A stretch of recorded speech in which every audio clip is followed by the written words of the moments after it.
Você quer começar a escrever ou pesquisar ficção weird? Então preste atenção nesses pontos.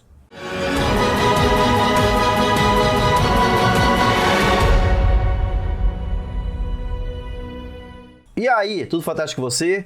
Se você acompanha o Fantástico Cursos, você sabe que eu sempre estou falando aqui que aqui é o local da fantasia, do gótico, do horror, da ficção científica e da ficção weird. E é justamente nessa última aí que acaba fomentando dúvidas, eu recebo muitas dúvidas sobre isso, mas exatamente o que é ficção weird? Principalmente de quem está começando a escrever ou pesquisar literatura fantástica. E eu já digo desde já, gente, que sim, nesse ponto, a ficção weird ainda é menos conhecida em relação às outras expressões do fantástico, mas tem uma razão de ser também. Por que hoje ela está tão em alta? Por que hoje a gente vê tantas expressões diferentes do weird acontecendo não apenas no Brasil, mas também lá fora? Isso ajuda a entender, por exemplo, por que o escritor H.P. Lovecraft, desde o começo do século XXI, vem recebendo tantas publicações no Brasil, em forma de coletâneas de contos, em forma de influências, né, para a elaboração de antologias, de escritores nacionais. E desde já, gente, lembrar que, quando eu estou falando aqui de ficção weird,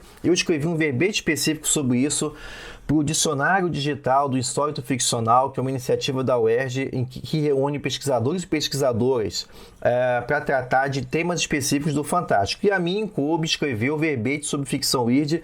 Vou deixar aqui embaixo na descrição do vídeo, vou deixar também no primeiro comentário do vídeo, ok? Além disso, lembra que se você quer entender o que exatamente é a palavra weird, qual é a origem da ficção weird, tem também a playlist Weird e New Weird, que eu vou deixar também marcado em cima para você poder fazer esse percurso, tá? Porque aqui eu quero falar desse momento, por que o weird está tão em alta hoje em dia. E quando a gente pensa nisso, a gente vê que tem pontos de contato, tanto com o momento cultural, momento histórico-cultural que a gente está vivendo nesse começo do século XXI, com o momento histórico-cultural do começo do século XX, quando o weird estava em alta, ou seja, século XXI, começo do século XXI, começo do século XX, tem pontos de contato, o que, no meu ponto de vista, ajuda a gente a entender por que o weird está em alta, tá? E falando nisso, como eu estou falando que ficção weird está em alta no Brasil, vou abrir um parênteses aqui, fica a dica, no momento que eu estou gravando esse vídeo aqui, no dia 28 de novembro de 2021, de que faltam 4 dias apenas para terminar a campanha da noveleta O que se esconde nas estrelas, do escritor Marcelo Augusto Galvão, um dos grandes nomes da ficção weird no Brasil, principalmente do horror cósmico. E essa noveleta O que se esconde nas estrelas é mais um volume da coleção Dragão Negro, da editora Draco, que reúne grandes nomes da ficção, da literatura de horror, da literatura weird no Brasil. Coube ao Marcelo Augusto Galvão escrever O que se esconde nas estrelas, que trata de um homem que tem uma fobia muito especial. Ele tem medo das estrelas. E isso é o ponto de partida para Marcelo Augusto Galvão tratar dessas questões do horror cósmico. Porque sim, gente, o horror cósmico não é só o horror que o H.P. Lovecraft escreveu. Já tratei disso aqui também no vídeo. Lembrar que, por exemplo, os Salgueiros do Algernon Blackwood também trata é uma história de horror cósmico, mas não tem lá as criaturas Lovecraftianas, Cthulhu e tudo mais, mesmo porque o conto é muito anterior ao H.P. Lovecraft, tá? Mas o que eu estou querendo dizer aqui? Que tanto no caso do Marcelo Augusto Galvão, tanto no caso aí dos Salgueiros, do Algernon Blackwood, tanto nos casos do conto do H.P. Lovecraft, a gente está falando de quê? De uma tentativa, de uma perseguição do weird em tentar compreender o incompreensível.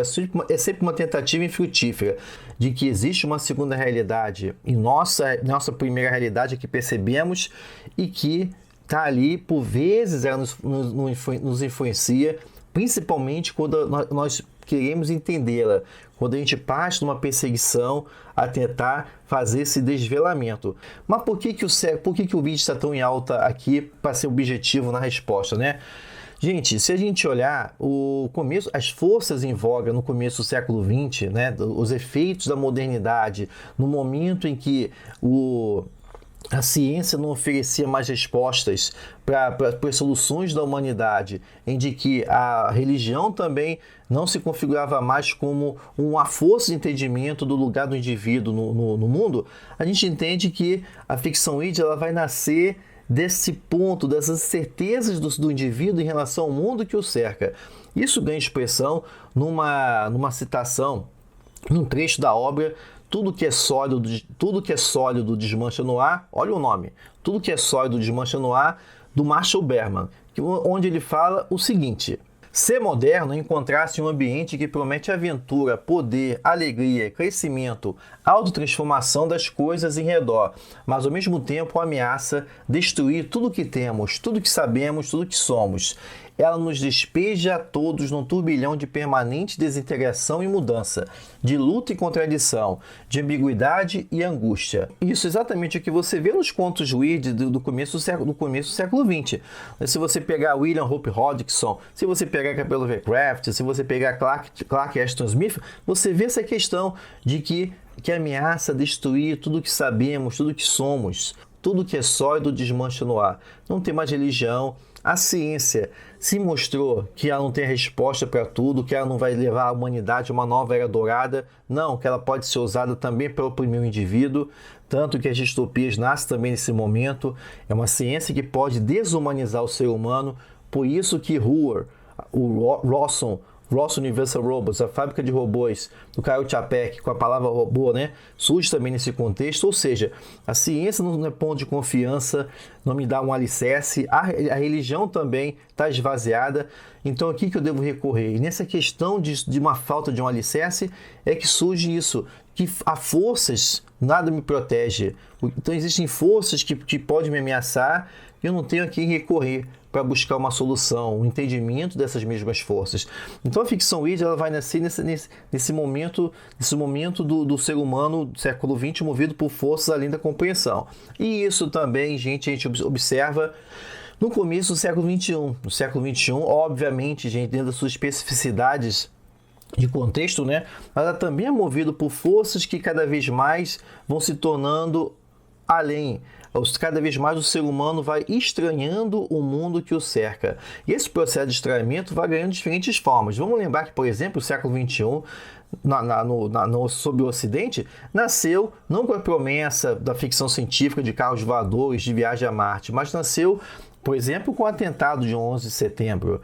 E esse atentado de 11 de setembro, que no primeiro momento você pode pensar, mas isso é lá na América e tudo mais, mas não. Ela cria no Ocidente a percepção de que, por exemplo, a ameaça pode estar presente, eu nem percebo, do meu lado. Meu vizinho pode ser um terrorista, meu vizinho pode ser um serial killer. O mesmo vizinho que me dá bom dia, dentro de casa pode estar matando gente e guardando o frigorífico para se alimentar depois, ou pode ser um terrorista que vai abrir vai explodir um ônibus escolar. Então, a ameaça do 11 de setembro com o terrorismo, armas químicas também, né, que não é mais uma arma visível que pode destruir, que pode ser detectada, mas não, pode ser um pó, pode ser algo diluído na água. Então, essas questões, esse medo que não tem uma forma definida, que você não consegue localizar para você poder tomar medidas contra ela, ajudam a criar o mesmo clima de falta de segurança, de falta de bases firmes sobre os seus pés que alimentaram o weird no começo do século XX. Alia-se a isso o fato de que, se a gente tomar apenas, por exemplo, o 2019 e 2020, eu preciso falar mais algo do que o impacto da pandemia, o impacto de um vírus que mata você, o impacto de uma força invisível que você não consegue localizar, que você não consegue saber onde é que está, você não sabe em quem pode confiar, se você pode abraçar uma pessoa, porque aquela pessoa pode ser a morte, porque ela está contaminada, você não sabe se você pode colocar a mão no corrimão do supermercado, de um ônibus e tudo mais, porque aquilo pode estar contaminado. Ou seja, é uma força invisível, como uma coisa sobrenatural, de que pode ameaçar diretamente a sua integridade física e da sua família. Então, esses contextos todos ajudam a nutrir a ficção weird e manter a sua popularidade nos dias de hoje. A própria advento das redes sociais, de movimentos de contestação de verdades absolutas, de verdades já institucionalizadas há séculos. E hoje a gente vive num mundo em que você não sabe em quem confiar. Será que isso é verdade? Será que isso é mentira? Se quem está falando realmente falou isso, ou isso é uma fake news?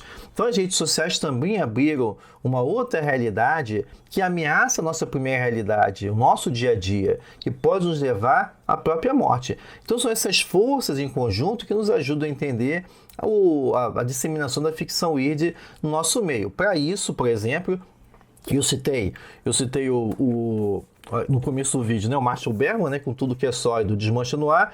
em relação ao começo do século XX, mas no começo do século XXI, isso que eu estou dizendo, isso vai ao encontro do que o Zygmunt Bauman, o sociólogo Zygmunt Bauman, fala aqui no Medo Líquido, de 2008, quando ele fala o seguinte: o medo é mais assustador quando difuso, disperso, indistinto, desvinculado, desancorado, flutuante, sem endereço nem motivo claros.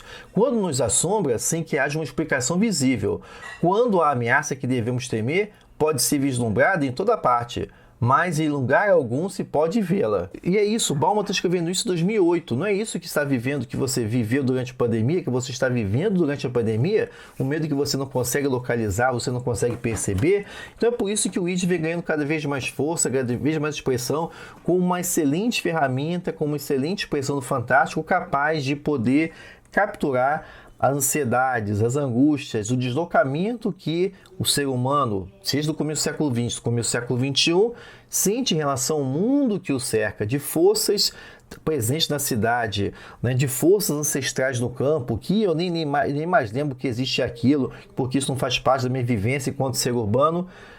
É isso que vai nutrindo a ficção weird. Em 2011 foi essa percepção da força que o weird vem tendo no século XXI que levou os editores, o Ian Vandermeer e Jeff Vandermeer, a coletar aqui o The Weird, A Compendium of Strange and Dark Stories, né, que reúne escritores diversos, que ao longo dos seus escritos, mesmo que a gente no primeiro momento identifique eles com gêneros específicos, mas eles passam pela ficção weird para tratar dessas angústias. Então aqui nessa coletânea, né, de quase 1000 palavras, você tem histórias de da grande Angela Carter, você tem histórias de Neil Gaiman, você tem histórias de William Gibson, do Franz Kafka, do Stephen King, do George R. Martin, do Murakami, do Irving Peake, né? Também tem Bradbury, por exemplo, Ray Bradbury aqui dentro, ou seja, todas obras em que todos os escritores que por vezes refletiram sobre essas ansiedades que nutrem a ficção weird, beleza? E eu queria saber de você o que você identifica mais na ficção weird, além simplesmente das questões tentaculares, né? Como é que você compreende na sua visão de pesquisador, pesquisadora, de escritor, escritora, o que você acha que caracteriza a ficção weird? Coloca aqui nos comentários para poder contribuir para esse debate, principalmente para quem está começando a entrar na literatura fantástica, beleza? Agradeço a você pela sua presença nesse vídeo, a gente se vê na próxima. Confira outros vídeos como esse na playlist abaixo. E se você gostou desse vídeo, deixe sua curtida e indique o canal Fantástico Cursos para outras pessoas fantásticas como você. Muito obrigado pela sua presença, te vejo na próxima.